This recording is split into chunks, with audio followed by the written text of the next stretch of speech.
Hello, hello, hello. Good morning, good morning, good morning. Welcome to a new edition of our show titled Speak of Africa. Brothers and sisters, we are very, very happy to bring you this show of today. And we thank you very much for watching our show and also for sharing this show with many of your friends. We've noticed that much is happening in the world, and what we do is we try to be the social gadfly.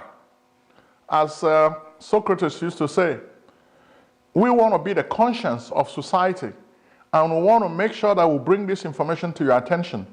A whole lot of news is breaking today, and we're really going to focus on the news. Then we'll give you the information that you need to understand this news. So the news behind the news. Much is breaking out. So we're going to start our show of today by going to Gambia. For a while now, Gambia has had a new president. Yahya Jammeh has been kicked out. He was forced out after he lost the election and did not want to leave. So the West African forces were threatening to take him out. When he saw that they were at his doorstep, he knew that they were serious. He decided to give up. In fact, he was given asylum in Equatorial Guinea. But this week, Yahya Jammeh has returned to the news. One of the lieutenant soldiers of Gambia just confessed that he was part and parcel of the group that Yahya Jammeh sent to go and kill a famous Gambian journalist. So this news really hit the airwaves, and it hit us very, very hard. So we tell you that, you see, this guy has left the presidency, but he has left a whole lot of crime behind him, a lot of secrets that are hidden, and today we're uncovering a lot of this information. He's enjoying his retirement in Equatorial Guinea, but we think this guy needs to be accountable for his sins and the wrong he has done to the Gambian people. We used to admire what he has done for his country in terms of development. We like the infrastructure that he was building, but this should not be an excuse to be killing people with joyful abandon. So we don't really condone the killing of innocent civilians. Similarly, a few weeks ago, pictures surfaced on social media. A beauty queen was complaining about Yahya Jammeh. So when we see some of this stuff, we don't think it's really a good sign. So we try to make you to understand that this is not good. And if we want to build a new African nation, we want a nation where there is social justice, okay? Where the rule of law prevails, which is why we like the model of the United States. It is not a perfect world, but at least it's the best you can expect to get as close to heaven as possible. Next, we're going to move to Senegal.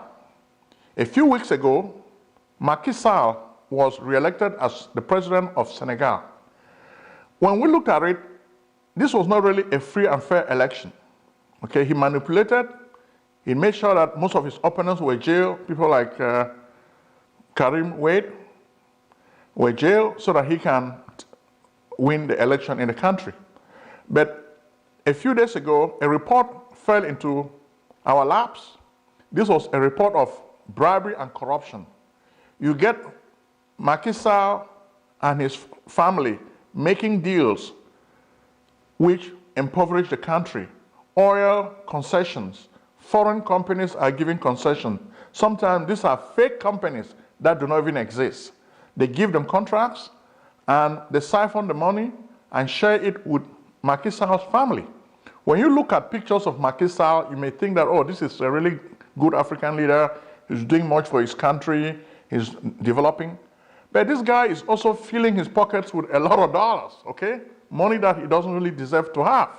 Okay? When we see this, we bring it to your attention. This report was done by a foreign organization that is monitoring criminal activities of leaders all over the world.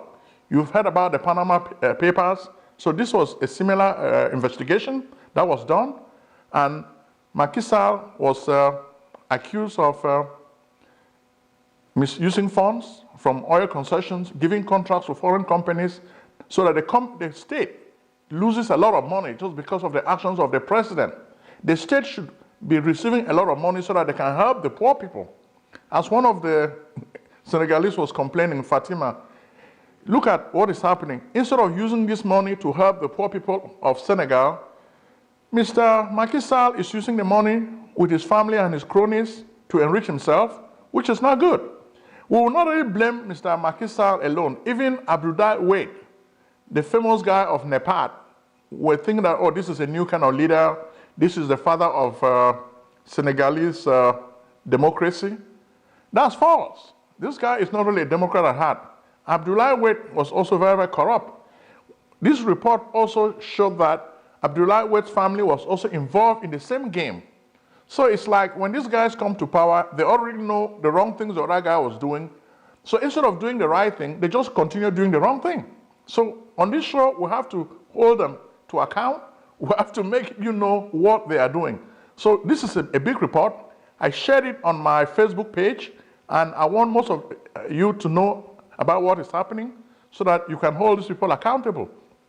When we live in an Africa where the press or the media is a fourth estate, we make it difficult for these people to play games. When they know that whatever they do, we will know, then they will be more careful in playing these games, forming partnerships with foreign entities to siphon money and loot the people's treasury. When this happens, we want you, the people, to know. And that's what our show is about. We are the social gadfly. We want you to know whatever is going to happen. And we are not scared of the threats that they make, because we feel, like I said, I'm in Cameroon. Okay? So that's wrong. The next, we're going to move now to Zimbabwe. Zimbabwe had a new leader a few years ago. Robert Mugabe, who has really been in power for a very long time, was deposed in a palace coup. Even though they did not really want to call it a coup d'etat, it was a coup d'etat. The hand of God that really worked to bring this coup d'etat about is Constantino Chiwenga, who became one of the vice presidents of Zimbabwe. This morning, we read reports that he was sick. He was flown to China for illness. He has been flown to many other foreign capitals for treatment, but things were not really working, so they decided now to send him to China. So his sickness now brings us to a point that we'll be making on this show many times. When you are a leader of an African country, why not think about building good hospitals? Are Africans so dull that they cannot really build a nice hospital? Africa has a lot of resources, but you keep taking the resources from the country, stealing this stuff, taking them abroad. Why can you not help your country to build a decent hospital? And that's the challenge we're giving most Africans on this show today. If you are a leader, stop thinking about going to Europe or Asia to cure yourself. Your citizens are dying at home in those same dirty hospitals that you've created. Why can you not treat yourself in those same dirty hospitals? So your life is more precious than the lives of the other people, right? Okay. So this is a foolishness of African leaders. Whenever they are sick, they prefer to go abroad for treatment because they did not really spend time to build nice hospitals in their country. Hospitals are not really something like nuclear science. It's easy to really build a decent hospital. And I'm challenging most African leaders. I will not charge you a penny. I will really help you to design a very good hospital which is of international standard, okay? Which will really be the best, where you can treat yourself, then even your own people, when they are sick, they can also enjoy the facilities of this hospital. I'm an information expert. I can help you to design an information system, a software, which can run any hospital you want to build. And I have friends also who are architects, who can really give you a blueprint of the best hospital in the world. So instead of flying to China, to Europe, to cure yourself, you need to stay home, stay in Africa and cure yourself because the technology is available. Okay? The technology we need to build a hospital is no longer just like nuclear science, which is the privy of a small club of people. No, this is technology that is widely available. And I, for one, have built which beats a lot of systems in the United States. So I can share this information with you as a leader if you want to build a hospital. And the challenge we're telling you, we want you to start learning to build hospitals at home, because you keep flying abroad, a lot of things are happening, and you cannot cure yourself in your country. So this is really a disgrace. So for the show of today, we're challenging African leaders to start thinking about building hospital facilities at home. When you are sick, you want to be treated at home, near your own people. Is your doctor HIPAA ready? Is your doctor breaking USA HIPAA law? What are the four main purposes of HIPAA? 1. Privacy of health information. 2. Security of electronic records. 3. Administrative simplification. 4. Insurance portability. In fact, Alexia HTC is a new and integrated healthcare application for the web. It provides detailed instructions for handling and protecting a patient's personal health information. www.alexiahealthcare.com. Ask your doctor to call us today for a 30-day free trial at 240-350-1131.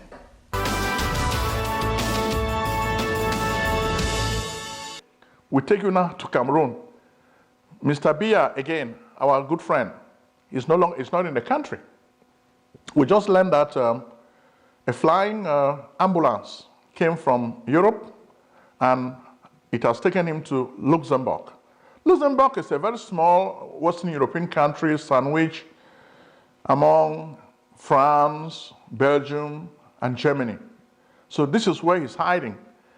The last few weeks were really tough on this guy because the Cameroonians, protesters, forced him to leave Switzerland, Geneva.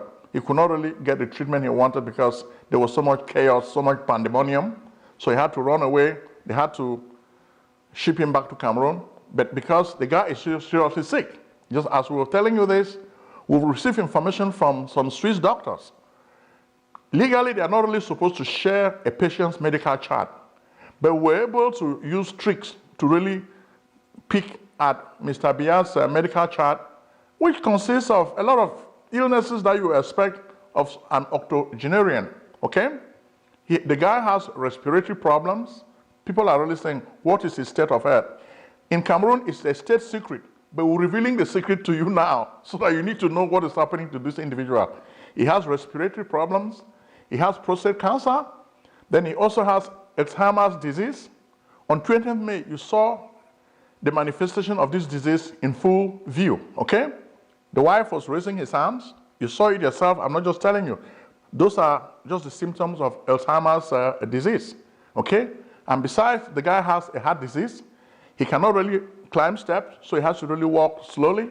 So this is really what is really happening to this individual. So he needs constant care, and things are really falling apart in Cameroon as we speak. Most of the time, when tragedy really strikes at home, the guy is never there for his people. Unfortunately, a few days ago, there was tragedy that hit in Kondengi.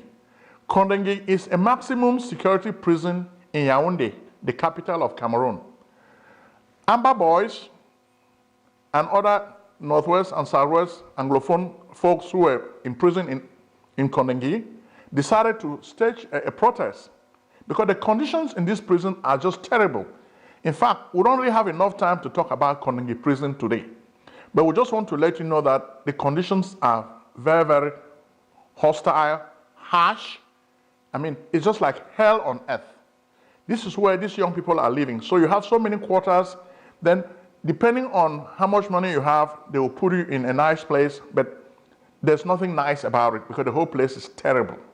So these prisoners who were Anglophones were protesting against prison conditions, and they were also protesting against the fact that they have been in prison for many months, over a year, and there's been no trial. So how can you lock people up without trial? So this is Mr. Biya's system of justice. Justice is terrible in this country. You are accused of a crime, but you never have the time to go to court to defend yourself. But they just hold you up in a dingy cell, just like an animal. So these protesters were trying to express themselves, and we'll have a lot of videos for you to see. Most of them were chanting songs of Ambazonia.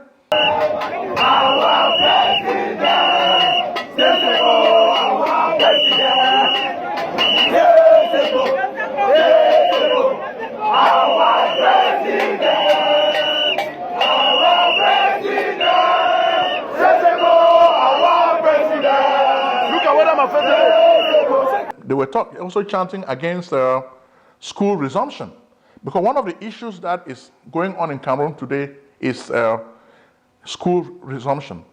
How can school resume in a war zone? So parents who want to send their children to school have to think twice, because you're sending your children into danger. Education is good. We are not Boko Haram who should say Western education is bad. But when you have to send your children to go and risk their lives, as a parent, you have to think twice. We're not telling you not to send your children to school, but we're telling you the moment is not right. The right thing that needs to happen is there needs to be a ceasefire in Cameroon so that all these activities can resume. But so long as the army keeps rampaging neighborhoods, like the other day, I saw videos of Mr. Biya soldiers in a village called Ojong. I know Ojong very, very well because I've lived in that village for a few days. I've gone to farms in that village, so I know the place. In the market square, Biya soldiers put together they seized over 150 motorbikes and were burning these motorbikes in plain sight. You could see it, and we have the videos to show you. So these are the type of things that fuel anger. These are people who are living peacefully in their village. Soldiers come from nowhere and start taking their bikes. This is the means of livelihood. In order to carry cocoa from one part of town to another or to the city, these guys use their motorbikes where they carry the cocoa. Most of them are farmers. This is how they make a living. When you seize their motorbikes and burn them, you are preventing them from making a livelihood, which is what Mr. Biya's talks have been doing. In return, some of these guys have been responding. In fact, some of them who were really complaining about the checkpoints set up by Mr. Biya's talks, the B, in Biya, which is another area in my division, closer to Nigeria, they realized that these soldiers were really harassing people, raping women as they tried to go from Cameroon to Nigeria. So that they just decided to take down this checkpoint. So you will see videos that brought this checkpoint down by ambushing Mr. Biya soldiers. I hear they killed over 7 of Mr. Biya soldiers, collected a whole lot of weapons. So now the whole place is awash with weapons. How do these people get weapons? They get the weapons by fighting Mr. Biya's guys by using guerrilla tactics like ambushes. They ambush the guys. So now, if you're a soldier sent by Mr. Biya to that region, you need to think twice. And I'm telling you this so that even your own family should know this. When you are sent to that part of the world, just know that you are sent to the pit of hell. You are not safe. Your life is in danger, because don't think because you have a gun in your hand, you are a Rambo. No. Those guys know the terrain, they know the neighborhood, they're going to take you down, which is what they did with this checkpoint. They took the checkpoint down and they killed all Mr. Biya soldiers and they made away with a lot of weapons.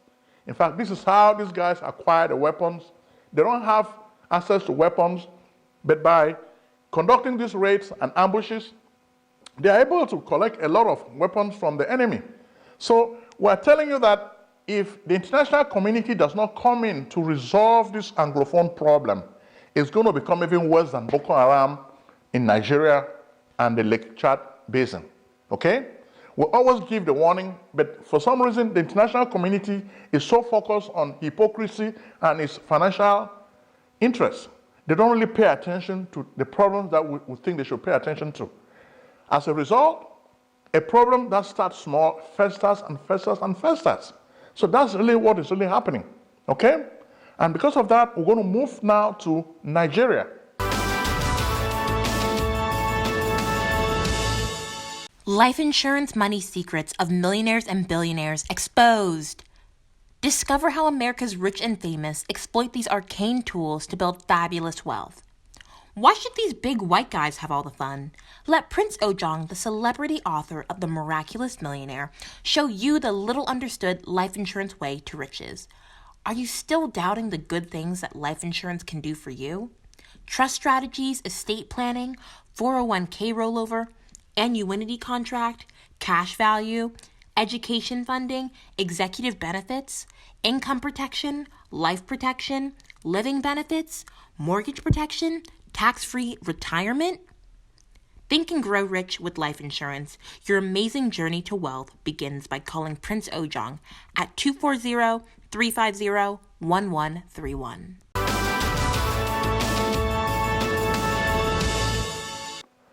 Nigeria is really having a whole lot of problems. Mr. Buhari has just been re-elected as president. Initially, he was saying that he was the right person to deal with insecurity in Nigeria. But folks, from what we've seen, this guy doesn't have a clue. He doesn't know what to do. A cabal of rich guys have just ensured his re-election.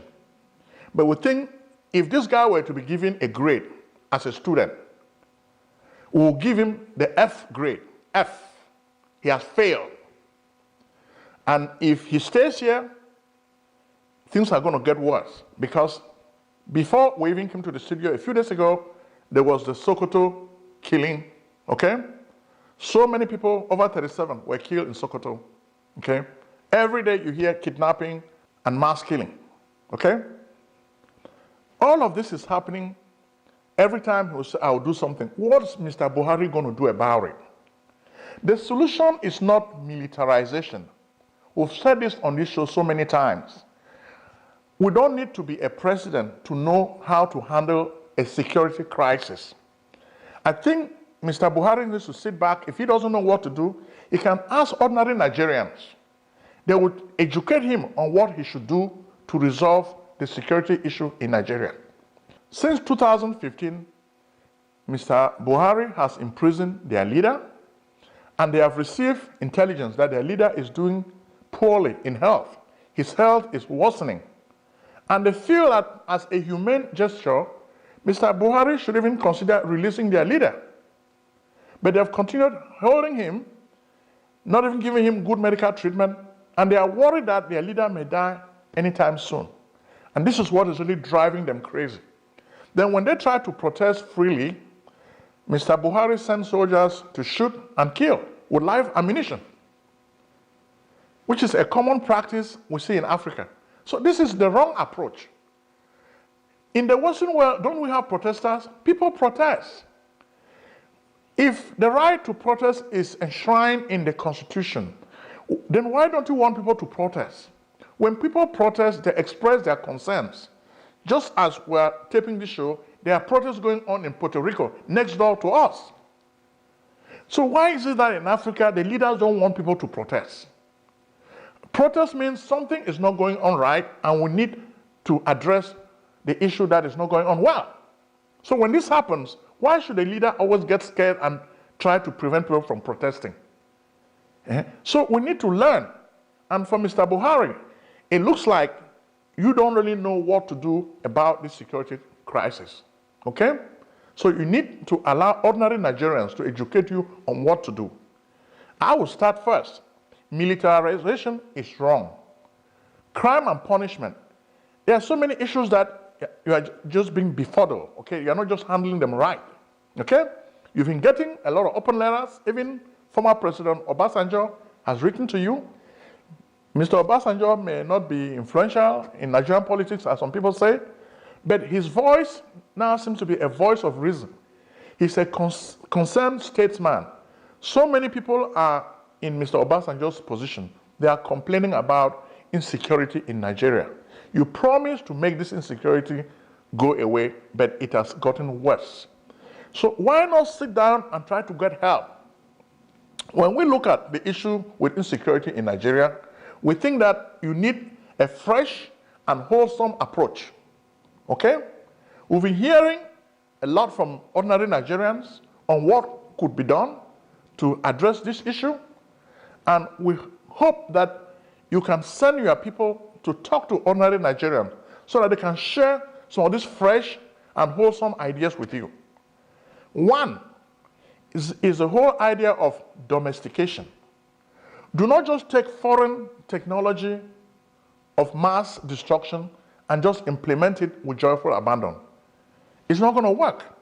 And that's what you are doing in Nigeria. Militarization has failed. Look, Boko Haram is challenging you every day. Then now you have thieves who are challenging you. So the next issue also is indigenization. You need to indigenize the economy, okay? Most of these bandits, you need to give them work to do. When people sit and they don't have work to do, they try to do whatever they can to survive. So as president, don't just say, oh, the economy is doing well and I'll create jobs for every Nigerian. Those slogans don't really translate to the reality on the ground. On the ground, these people are busy in that negative enterprise because you've not kept them busy. So occupy, they said, an idle mind is a devil's workshop. So you don't want those minds to be idle. Feed them with stuff. Feed them with notions of patriotism, democracy, okay? And don't just allow them to just wander. Know how to handle them. Even your idea dealing with open grazing is wrong. It's challenge, okay? You keep doing one wrong thing after another. So bandits too are doing their own thing just because they feel you are favoring your herdsmen. Open grazing for herdsmen, why? So people will give up their land to your herdsmen. Nigerians don't want that. People want to maintain their property. And you have to understand what we call property rights, okay? Property rights. When people have real estate or land, they want to maintain their property rights. And this will be the subject of another video. So we think we've really shared what we think you need to know about this. But the twin pillar of a solution to this problem has to do with indigenization and domestication.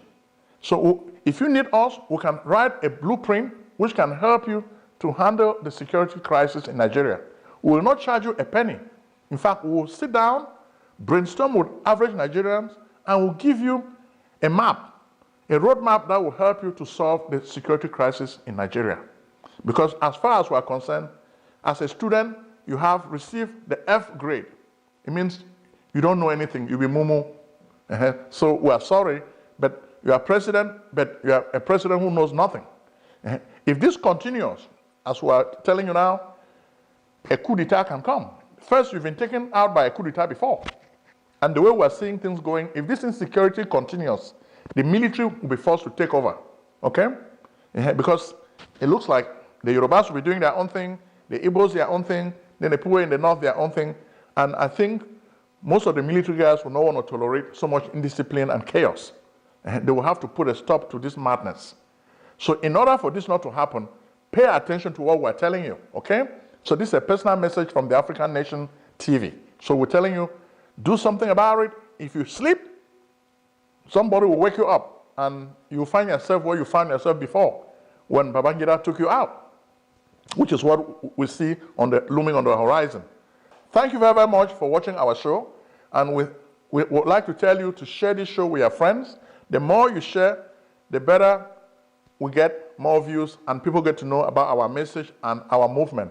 Thank you very much. Share, share, and share.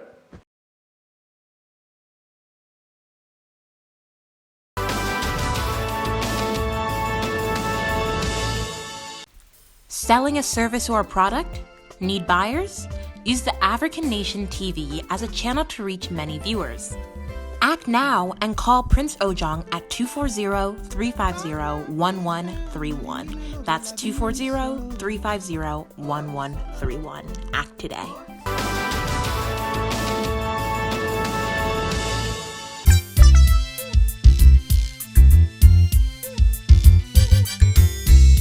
Hey, yo, Shape, I thought you was gonna take me to this place so I could get my taxes done. You know I'm trying to buy a new house. What's up? Let's get it on. If you're searching for a house, call up my man Prince Ojong, the best in real estate. Take it from your guy Shape. When I say his services are the best in the states where he's born, he even take care of your tax forms, fat refunds. So come, get your business done. Consultations, financial organization, fast processing, no waiting. This man is amazing. The Prince. Act now and call Prince Ojong at 240-350-1131. That's 240-350-1131.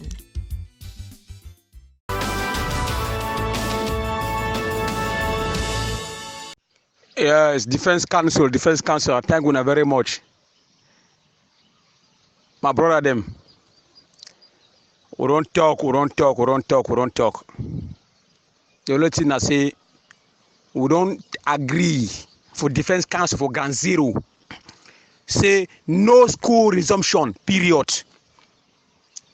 We will first thing about Gary, the teacher them first.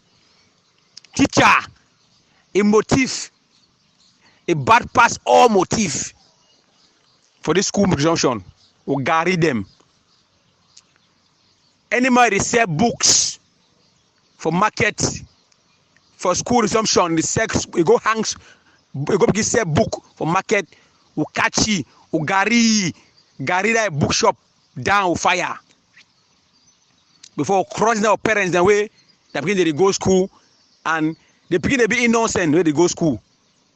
We will catch that one, they will discipline them. And then the papa them will decide to do that part them. Papa will look and say, it insist we begin go to Sambazonia, we will Gary too. Consider all the like a black leg, Gary them. And then the one they did diaspora. Now they did diaspora where it's supposed school resumption, where they did diaspora, no we catch mommy, or catch papa, or Gary them. I don't repeat them for yesterday. We get diasporas where they did for the revolution. We get diasporas when a black leg. I still talk and order to get confusion for Ground Zero and for diaspora. I be talk say we go inside diaspora or select people where they did for this struggle. Where they give come together. We give their support from Ground Zero. Now we tell them, say you correct for here, you correct for here. Or work with them or reach Biya as fast as possible. Because that confusion will just run too much. We don't die for Ground Zero. I don't pay a lot for Ground Zero. So now, all man for Ground One, Defense Council, what I be woo, my brother. Now the time this, we'll give end this thing to end for good and for once. All man for diaspora, give take shape. What I be Maurice, you be Soka Deaf, you be this one, you be that one. We go decide. Make all man stand for one thing. Make all man stand for one. If you know how to take order for diaspora, or correct order for Ground Zero. If you get any asset for Ground Zero, or put fire, they burn them. So that for diaspora, the head go clear. They will say no, the fire will change face. They will find side, there will be one. If you know an IG, when an interim government is a structure, not a private property. If now you represent we for the negotiation, the diaspora, the Ground Zero fighters them, they go endorse you for go sit over table for talk for them. If we move for the come over Ground One, over Ground Zero, where they go assist the diaspora for negotiation table, we go select them, they go meet up for the update. We negotiate all we agree for independence and nothing more. My brother, diaspora give or take shape. The confusion not too much. I beg una, no school resumption. Any teacher where go school, the Gary, that one even ask, you need the catchy, asking ransom. With the catchy Gary one time. If you cross now, Papa said begin for school for Ambazonia. You begin go school for Douala or Yaoundé, no concern we in a foreign country. But for Ambazonia, with the Gary you. Anybody say book is Ambazonia, with the Gary, with the go separate area where they say that book, burn the whole area. I beg. Now war, they fight them. Where concern war, no get no sentiment. So any man, any camp, give or take shape. Any command that don't take money for any source for betray this struggle, you go stand fine. Because I, for one, I stand for the revolution. And that day any man stand for the revolution, I did for a side. But I don't give my life and ultimate revolution. Now God give power.